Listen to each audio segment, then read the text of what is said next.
Hey guys, it's Kylie. This is day 6 of my 10-day sugar detox. So I'm over halfway there. Yay. Um so this morning I woke up and I'm still waking up really cranky. And I'm not sure why. I think I've just not been having great sleep this week, and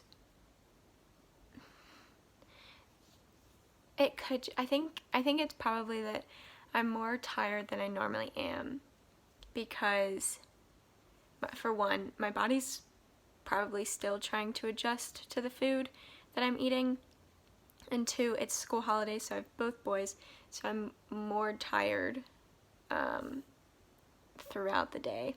And I think another thing is that I stress eat a lot, and I haven't been able to stress eat because of the things that I want to eat when I'm stressed. Like the things that I crave, I can't eat, so I haven't been stress eating. And I've been trying to stick to like one meal a day and no snacking and that sort of thing. So yeah, I think I've just been more exhausted and not being able to fall asleep until the regular time that I would normally fall asleep. So by the time that I have to get up, I'm not ready to get up, because I've been pretty much waking up to my alarm, and I'm not that kind of person. Once I get in a rhythm of being awake, like waking up at the same time every day, like I will start to wake up before the alarm. Like, I think the thing is, like, the alarm scares me awake. No matter what kind of alarm I have, it always scares me awake. So like, I even changed my alarm once to me singing a song and then getting louder and louder and louder, but like starting off seriously like so quiet, and it still like jolts me awake, and I don't like that feeling. I should probably get like a light alarm clock that, you know, like acts as the sun and kind of slowly wakes you up like that, because that would be a lot better. This is not really relevant, I'm just kind of talking. So yeah, I still woke up kind of cranky, but today was my last day until break. Normally I have Wednesdays off because I only work 4 days a week, but I did not, and I have tomorrow off, so I'll get to sleep in tomorrow, and I even think I might take a nap. I know, I'm getting crazy, but I'm really excited about this sleep. Very excited to sleep in. So yeah, so hopefully that'll be better and I'll wake up and not feel as cranky. So today I ate, I was gonna have the rest of that leek chicken for lunch, and so I made myself I cut up some sweet potato, because I don't really have many other like veggie options, at least things that I would eat, because I don't like broccoli. We had asparagus today, and that was yummy. But yeah, so I cut up some sweet potato, and I've been trying to not do as much, but I'm still eating sweet potato basically every day. So at least it's not sugar, and it's not straight sugar, and it's not straight like bad carbs. I know that it's not great, but I try to eat less of them. So I cut up some sweet potato and I started cooking that, but I also wanted to try this keto garlic bread, and it's kind of like the fathead dough. So it was like only like half a cup of almond flour, and then, which I made myself because the almond flour is super expensive. So I did half a cup of that, and then mozzarella cheese, cream cheese, an egg, and that was the base. And then the dough, or that was like the dough, and then the topping was just the butter and garlic and parsley and Parmesan cheese, and it was so good. It was seriously so good. Like, it stuck to the bottom of the pan, or like the cookie sheet, but it was so good. And I put tomato paste on it. It wasn't the same as regular garlic bread, I'm not gonna lie to you, but it was really good. And I've tried like other keto things, and I just haven't had as much success. I tried keto bagels even with the almond flour, terrible. I've tried keto pizza, but with like eggs, and eggs make me sick, if you remember. So that was bad, and I knew that it wasn't gonna work out, but I just was like, I just tried it anyway. But this dough was really, really nice. So I had half of that, and I was gonna save the rest for later, and I'm glad that I did, which is nice because I haven't been doing the snacking, but that, my snacking is like my stress eating. Like, I don't sit down at the end of the night and binge on like a lot of food. It's like snacking here or there, like, oh, it's almost like the smoking thing. Like, oh, I'm stressed, I need to go smoke right now. It's not like, oh, I can't wait until I get to the end of the day and I can just smoke. Like, it's like a in the moment thing. So that's what the snacking is. So yeah, eating something that's a bit healthier and higher in fat and lower in sugar and carbs is a good option. So I've got that. And then while I was making that, I was eating cottage cheese. I had a lot of that cottage cheese. Like a lot of it. I just kept going at it. It was good. But I only ate half of that and then cottage cheese, and I was full. And I wasn't hungry until I ate that around 11, and I wasn't hungry until 6:30 or so, and then I had a couple pieces of the garlic bread, and that was great. And then I had dinner, which was like a pork, I don't know what it is exactly, but it's like just cooked pork by itself, until it's like super soft. Oh, it's so delicious. My host mom makes it. And then we had asparagus, which I cooked to my mom's recipe, even though we didn't have sage. I don't know if that's made a big difference or whatever. And then I had some sweet potato. I was only gonna have a little bit, but the pieces got like super crunchy, and so I ate the other sweet potato because that wasn't as small. So I had a whole sweet potato. But I had a lot of pork and asparagus, and I did well earlier in the day. It's no added sugar, so that's a success. So I talked to a friend about the stress eating, and she was like, Kylie, you can stress eat the healthy foods. Which, like, stress eating isn't a good thing. But also, it would be so much better for me to, like, stress eat cottage cheese. And that's something that I would actually do. I've been told to stress eat bacon, but I don't like the bacon here. And I don't generally like a lot of bacon. Like, I like it as a breakfast food, but I wouldn't want to eat it throughout the day. So, yeah, so I think I might try that a bit more. And I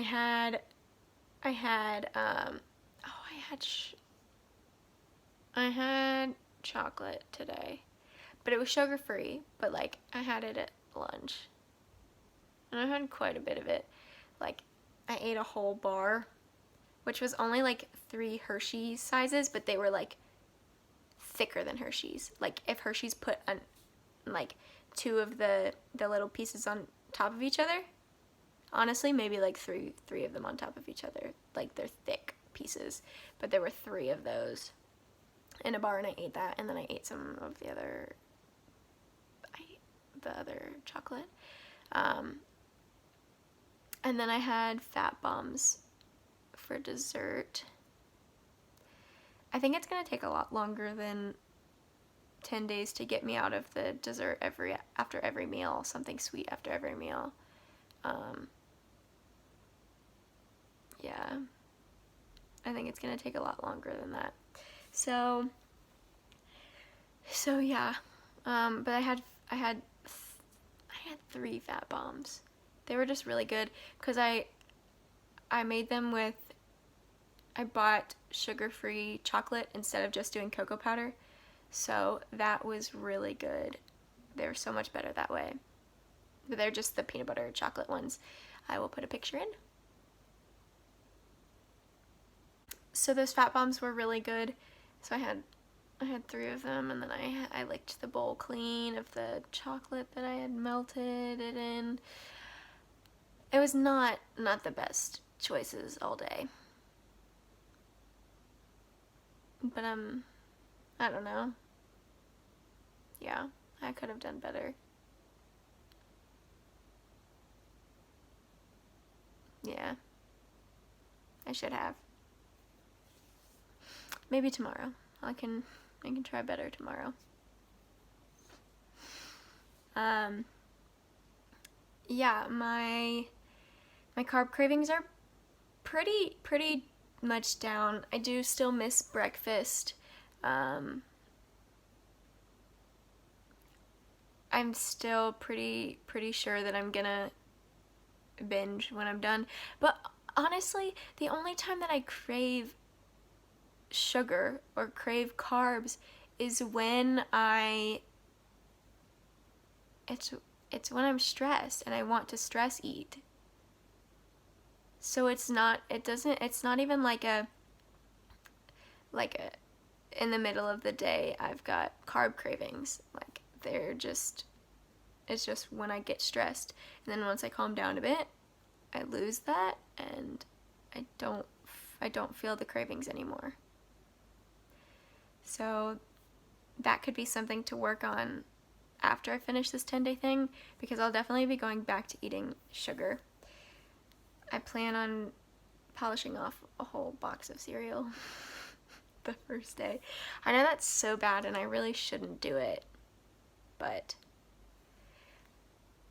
yeah, this was meant to be a 10-day thing, not a life change.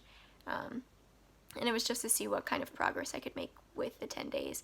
And I think once I'm done with the 10 days, I'm gonna work on things in a way without having to be sugar-free. So I'm gonna try to eat healthier fats, and then I'm gonna try to keep dessert to after dinner, and then try to keep it to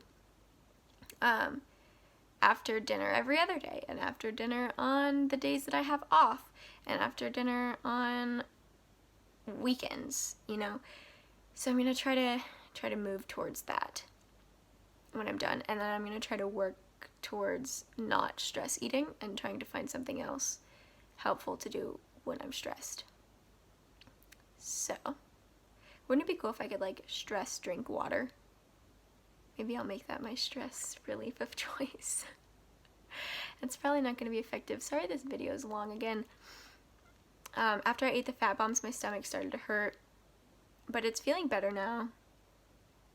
So, I'm still definitely angry. I do feel... This is a strange thought. So normally, the time between when I experience an emotion and the time I react to that emotion used to be no time at all. Like, it was split second, no time.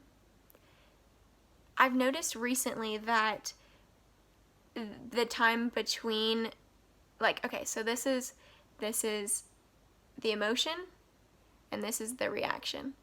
And it used to be like this. Now it's more like this. So there's time between when I feel the emotion and then when I react to it. So although it's not necessarily, I don't have enough control of that yet, I'm still getting more control of it. I'm still feeling those immense, like, intense anger spikes. That's like out of nowhere, bam, you're angry. And then, so I'm still experiencing that. So I don't know that that's going to go away in the 10 days, but maybe later on when I do try to cut sugar out for good or for longer periods of time, then maybe that will go away then. So yeah, at least I'm being able to have time between my emotion and my reaction now, so that I can kind of control it a bit better. I don't feel like dancing again tonight, but just because it's cold and I want to like lay down in bed and cuddle up. Those fat bombs were so good. I could binge those. It makes me wonder what's in that chocolate. But But I checked and it's healthy, but it's stevia. It's not actual sugar. So that's good. Sorry this video is so long, but I'm feeling a bit better. Yeah, I guess that's all I really have to say for this video. It's day 6, tomorrow is day 7, and I am off work, so I have the whole day to just like binge on Netflix and nap. I'm so excited to nap tomorrow. I'm feeling more like excited about smaller things. Is that something that's happening because of the sugar? Because like the other day on day 4, I think it was, at the end of the day, I was like weirdly giggly. And now I've just been like getting little spikes of like just happiness about weird stuff. Like I'm so excited to nap tomorrow. Like really, I'm so excited to nap. And eat. But nap. Sorry, this video is still really long. We're at 17 minutes now. If you stuck through it, thank you. I appreciate it. My YouTube Studio app appreciates it so that it can stop telling me that people are spending the average time watching my video for 2 minutes out of the like 15 that they are. So yeah, if you stuck through this video, then I really appreciate it, and thank you for listening to me ramble and listening to me talk. I will see you guys in the next video. The next video will be the end of day 7. And then I don't have very long to go. Yay. Okay, good night.